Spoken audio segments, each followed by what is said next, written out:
Do you hear me? Oh, great. So, hello everyone. I'm really happy to be here.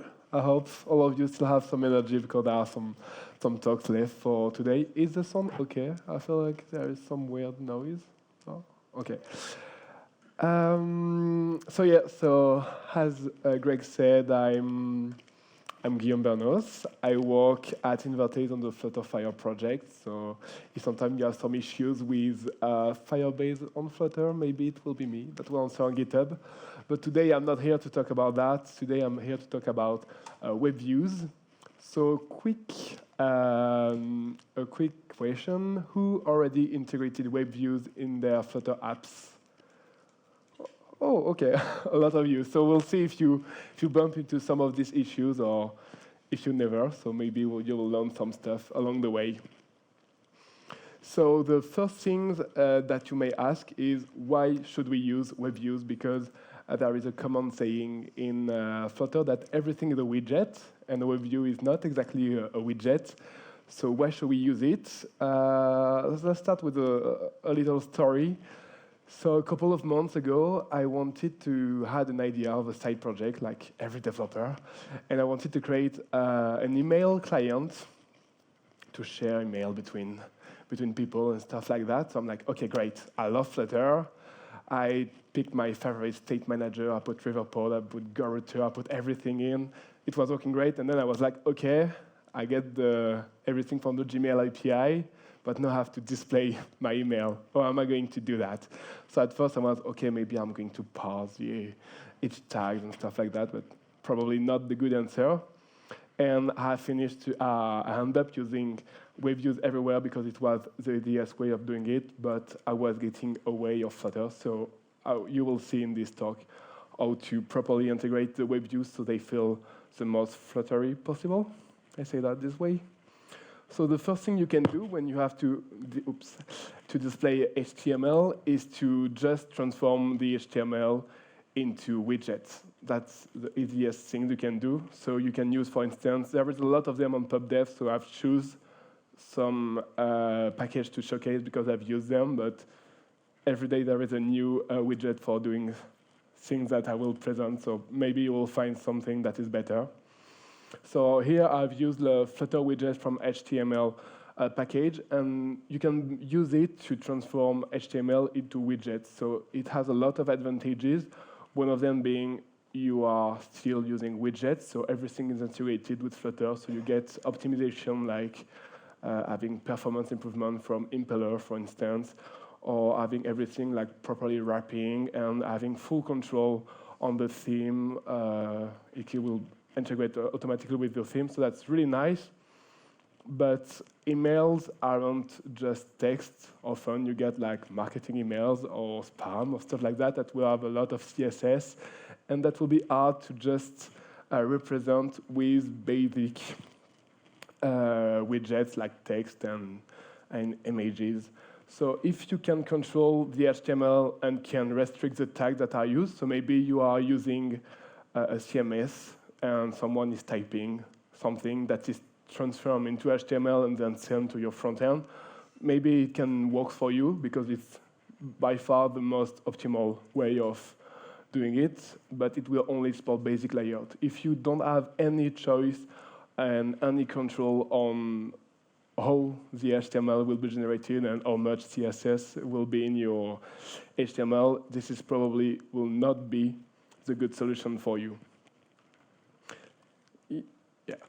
So there is two famous libraries for handling WebViews that I've presented here. So the first one is the WebView Flutter, which is like the official package by the Flutter team.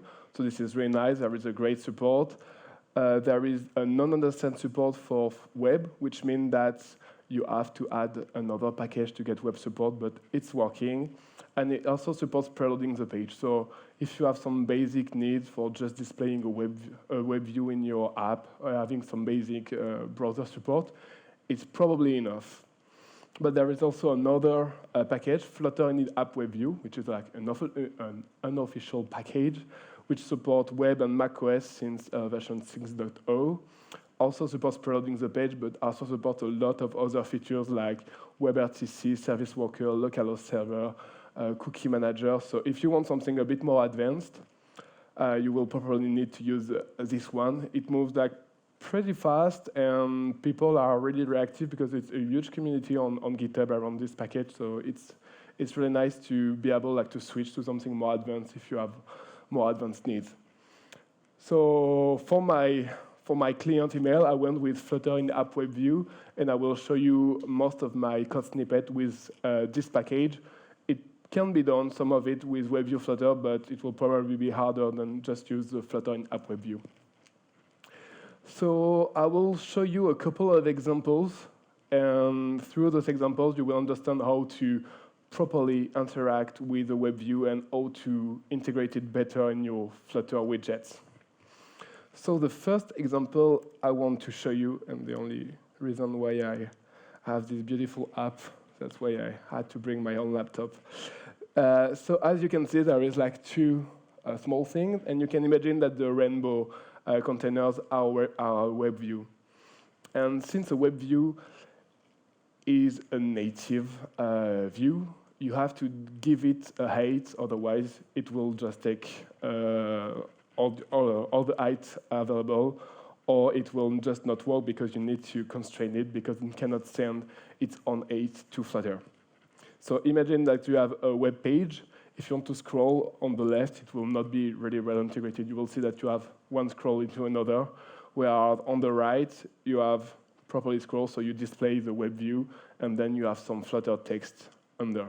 So that's the problem we are going to solve in this first example. So I was saying, without setting the height of your platform view, you cannot display it properly. So you will need to get the height from the web view. So I think the first thing to do when you are using a web view that you don't control is to embed it in your own web page that you will be able to constrain properly, which means that you can create a basic, so here it's properly formatted, but you just can put like it in a string, a Flutter Dart string, and you will be able to constrain everything. So as you can see, we have the doc type HTML at the end, the HTML tags, some meta style, and then we have the first part, which is custom, which is the style. So here we can put a min height, a min width. As you can see, those are Flutter variables that if you don't give it a min height, it will get replaced by 0. Otherwise, it will work. You can also decide to hide the scroll bar. So these are a couple of things that I've added because I needed it. So you can remove the scroll bar, so you only display the scroll bar from Flutter, which can help with the overall feeling of your app. And then you have some style CSS and some JavaScript that you can add custom. So you have your template, and everything will be, you will always have the same template, and the content, so in my example, the content from the email will be in the content part at the end. So once you have set up this page, it will be your base layout that will help you inject in the HTML you have received from the server, everything. So the next step is getting the proper page height. So when you are using Flutter in App WebView, you get a controller that allows you to interact with the web page that has been loaded with the onload stop callback. So the first things to do, I assume that everyone knew a bit about HTML. I hope it's OK, but otherwise, you can ask your neighbor. I'm sure some of you have done HTML. So the first things to do is to evaluate some JavaScript. So here you have the await controller.evaluate JavaScript, which is exactly the same thing as you will have if you are in Chrome in the console and you type something, you hit enter. It's the same thing. So with document.body.offset8, you get the proper height of all your page, and you can get it. Check if your stateful widget is mounted, and then set its height, and it will be properly integrated into your Flutter app, because then your widget has the proper height. So then you don't have this issue anymore. Something to note is that we wouldn't have been able to do that if we wouldn't have defined this doc type, because maybe some email that you will receive will not integrate the HTML properly, and you will have only parts of the tag. So that's why you need to have the page properly set up. Yeah. Yes, I've said it. Next thing you can do is like dynamically set the width of your web view. I think we all went on a website that wasn't properly supported on the mobile phone, and then had to scroll left and right just to read things. So that's not really great, and it's not great when you are integrating external HTML into your app. So here we cannot like change the width according to the size of the user's smartphone, since it's already taking the full width of your app. So you have to work directly on the scale of your page in order to impact properly how it is displayed, and then you'll be able to have fit it. So it's basically the same thing that we've done with the 8, but this time with the width. So we request from the web page the document.body.offset width. And if it's mounted, then we get the size of our page with the media query. And then if the scale is inferior to 1, we unzoom properly by using document.body.style.scale. So we just get some information, and then we can execute some JavaScript to change the scale of our web page and properly integrate it.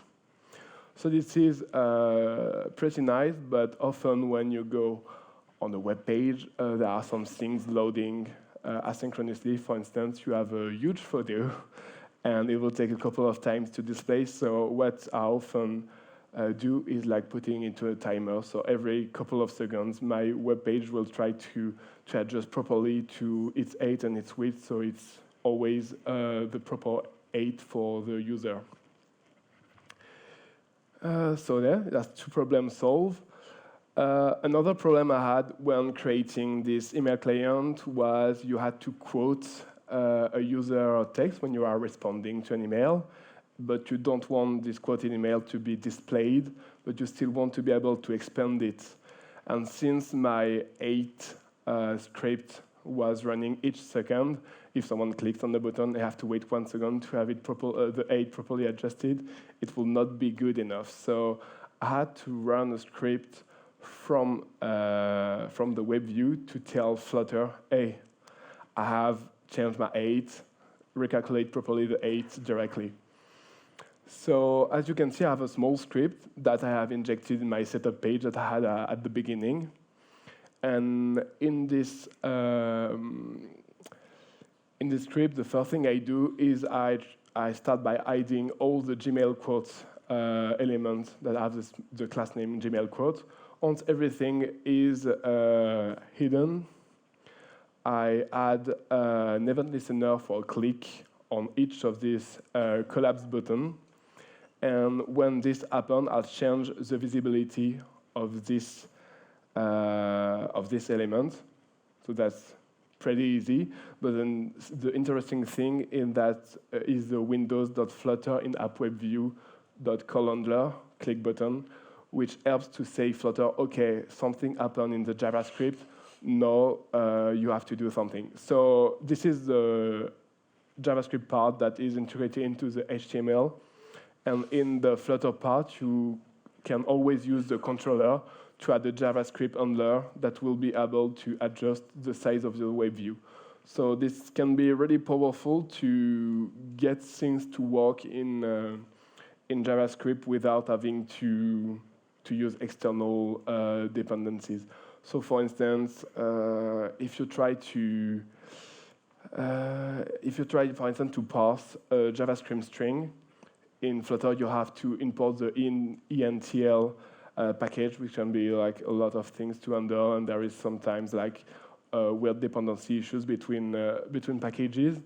Here, you can just I don't know, like parse it in JavaScript because you have the in-app WebView and get it back in Flutter directly. So it can be used in different ways, but you can write code directly in the WebView and get everything back in Flutter, which is pretty neat. Another subject that we have is WebViews with Flutter Web. So I'll try to explain because it's not always clear. So I'm talking about not running Flutter on the web, but running WebViews inside the Flutter Web app. So recently with Flutter 3.7, we added the support of integrating Flutter almost everywhere. You can put it in a div and added like CSS effect on it. It works well. And it's the same thing the way around, like with WebView Flutter and Flutter in the app WebViews, it's always the same thing. The WebView is displayed into an iframe, so you don't get any issue because it's pretty separated from Flutter. The only thing you will get an issue with is if you're trying to add a widget on top of your WebView. It will work properly on mobile, but on web, you will have to use another package just to get the tab properly handled. So you have to use the pointer interceptor, which is like an official package, but it's not integrated into Flutter directly, which why not? But yeah, you can definitely use that. There are a lot of examples, and apart from that, WebView with Flutter Web works pretty well, which is nice. Next subject, which is really important, is when I started my email client. I was really happy. Okay, everything is loading. That's cool. And then I tried to see the difference of speed with the official Gmail client and mine. And when I was clicking, there was only like 2 or 3 seconds of waiting before it was displayed. So the first thing I've done, I've tried it in release mode, which helps me a lot with the speed, but it wasn't still enough. So the other thing you can do is like preload the WebView by constructing the controller early. So you can have like a lot of different way of handling it. You can do it during the animation of the routing. So you're clicking, it's already constructing the controller and start loading even before the loading of the page is done. Or you can also do like optimistically, which means you know that some emails aren't loaded yet, are unread. So you will load them ahead of time. So it's more memory intensive, but it works well to have like a pretty good experience for the user. You can also use automatic keep alive mixin to keep a web view ready if you're going to trigger it multiple times. So if you see the thread list in a Gmail app, when you click, the web view is appearing and disappearing really quickly. With automatic keep alive, you can like keep it, so it will have your user will have a nice experience. So yeah, you can always optimize the loading time of your web views, and it improves a bit between Skia and Impeller on iOS, which is always nice to see. Yeah, another thing I run into, which I will mention, I have not dig deep enough that, but when using, you may know that, but when you're running your app into Android, you have a different default transition, which is the Android transition between 2 pages, than with when you are running it on iOS, when you have the Cupertino page transition builder. Well, platform views are disappearing weirdly on Android, so switching to the Cupertino page transition builder also helps with smooth transition. So that's weird on an Android device, but it works well, so it might help you if you have some issues with transitioning when your web view is disappearing. Next thing, to have a proper integrated experience with your app is the font. By default, your web view, if you don't have any style or anything, will use the default browser font, which will be probably something that looks like a Times News Roman or something like that. So not really well integrated. In the script page, in the script part of the page template I've shown you before, you can just add any style sheet for instance, from Google Fonts, and apply it to the whole body, and it will match the font you are using for your app. You can also use base 64 strings. So if you can read your font directly in your Flutter app and transform it into a base 64 string, or just do it ahead of time if you know which font you are going to use. And you can load it pretty easily, so your WebView will match your app even if the user decides to change the font of the app if you have this option in your settings. So yeah, there is always a solution to have it match, and that's why not using the HTML directly, but being able to change it by injecting proper CSS is always useful. And finally, the last step to create a proper email client was to be able to edit an HTML file. And this was the hardest part, and I feel this is the part for which Flutter isn't fully ready, because even though there is a lot of libraries, HTML editor and Quill HTML editor, Flutter minimal HTML editor, there are a lot of them. All of them were missing some key features, like for instance, you want to be able to edit part of the quoted email. So if you are quoting a newsletter with advanced CSS, most of them will fail because they are done just to create new HTML, but not properly edit existing HTML. So a lot of libraries, not all of them were matching my needs. And what I've ended up doing is using enough HTML editor, which was working for my needs, but I still forked it and modified it heavily to fit my needs. So I think it's something to keep in mind if you want to interact with HTML directly in your Flutter app. You will probably need to get your hand a bit dirty to support a lot of things. Like for instance, if you want to support dark mode, it will probably not be handled properly by most of the editor, and you will have to change something on your own. If you want to support web, it will also not be easy at first. So yeah, something to keep in mind. So yeah, with that done, I had my email client pretty well done, and it was my time to forget about this side project and move to the next one, because it's all we do. So yeah, that's about it. I hope you enjoyed this talk, and if you have any questions, I'll be happy to answer them.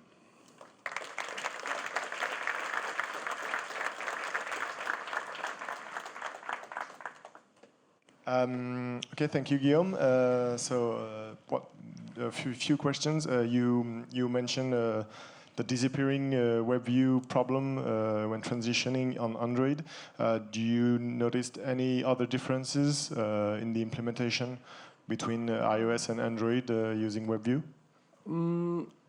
I feel it was, the most disturbing things between Android and iOS. Otherwise, both Flutter WebView and Flutter in-app WebViews are pretty well supported.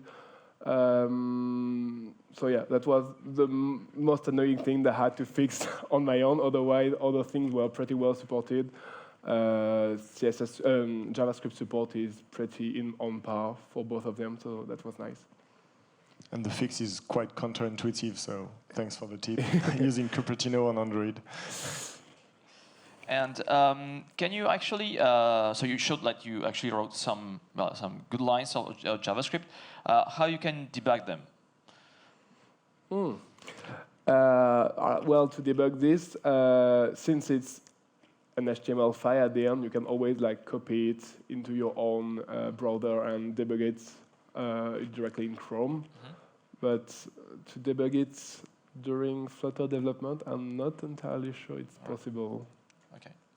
So console log. Yeah, console log everywhere. Yeah. By the way, that console log is actually appearing in the...